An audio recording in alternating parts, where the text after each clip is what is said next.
بسم الله الرحمن الرحيم حميم عين سين قاف كذلك يوحي إليك وإلى الذين من قبلك الله العزيز الحكيم له ما في السماوات وما في الأرض وهو العلي العظيم تكاد السماوات يتفطرن من فوقهن والملائكة يسبحون بحمد ربهم ويستغفرون لمن في الأرض ألا إن الله هو الغفور الرحيم والذين اتخذوا من دونه أولياء الله حفيظ عليهم وما أنت عليهم بوكيل وكذلك أوحينا إليك قرآنا عربيا لتنذر أم القرى ومن حولها وتنذر يوم الجمع لا ريب فيه فريق في الجنة وفريق في السعير ولو شاء الله لجعلهم أمة واحدة ولكن يدخل من يشاء في رحمته والظالمون ما لهم من ولي ولا نصير أم اتخذوا من دونه أولياء فالله هو الولي وهو يحيي الموتى وهو على كل شيء قدير وما اختلفتم فيه من شيء فحكمه إلى الله ذلكم الله ربي عليه توكلت وإليه أنيب فاطر السماوات والأرض جعل لكم من أنفسكم أزواجا ومن الأنعام أزواجا يذرأكم فيه ليس كمثله شيء وهو السميع البصير له مقاليد السماوات والأرض يبسط الرزق لمن يشاء ويقدر إنه بكل شيء عليم شرع لكم من الدين ما وصى به نوحا والذي أوحينا إليك وما وصينا به إبراهيم وموسى وعيسى أن أقيموا الدين ولا تتفرقوا فيه كبر على المشركين ما تدعوهم إليه الله يجتبي إليه من يشاء ويهدي إليه من ينيب وما تفرقوا إلا من بعد ما جاءهم العلم بغيا بينهم ولولا كلمة سبقت من ربك إلى أجل مسمى لقضي بينهم وإن الذين أورثوا الكتاب من بعدهم لفي شك منه مريب فلذلك فادع واستقم كما أمرت ولا تتبع أهواءهم وقل آمنت بما أنزل الله من كتاب وأمرت لأعدل بينكم الله ربنا وربكم لنا أعمالنا ولكم أعمالكم لا حجة بيننا وبينكم الله يجمع بيننا وإليه المصير والذين يحاجون في الله من بعد ما استجيب له حجتهم داحضة عند ربهم وعليهم غضب ولهم عذاب شديد. الله الذي أنزل الكتاب بالحق والميزان وما يدريك لعل الساعة قريب يستعجل بها الذين لا يؤمنون بها والذين آمنوا مشفقون منها ويعلمون أنها الحق ألا إن الذين يمارون في الساعة لفي ضلال بعيد. الله لطيف بعباده يرزق من يشاء وهو القوي العزيز. من كان يريد حرث الآخرة نزد له في حرثه ومن كان يريد حرث الدنيا نؤته منها وما له في الآخرة من نصيب. أم لهم شركاء شرعوا لهم من الدين ما لم يأذن به الله ولولا كلمة الفصل لقضي بينهم وإن الظالمين لهم عذاب أليم. ترى الظالمين مشفقين مما كسبوا وهو واقع بهم والذين آمنوا وعملوا الصالحات في روضات الجنات لهم ما يشاءون عند ربهم ذلك هو الفضل الكبير.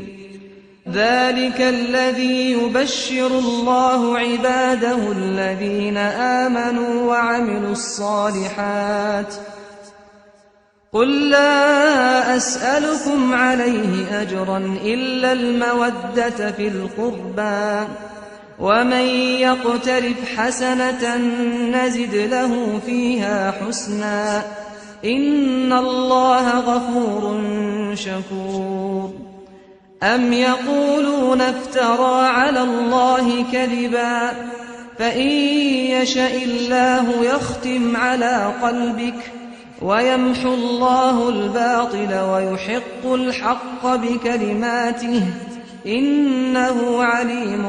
بذات الصدور. وهو الذي يقبل التوبة عن عباده ويعفو عن السيئات ويعلم ما تفعلون ويستجيب الذين آمنوا وعملوا الصالحات ويزيدهم من فضله والكافرون لهم عذاب شديد. ولو بسط الله الرزق لعباده لبغوا في الأرض ولكن ينزل بقدر ما يشاء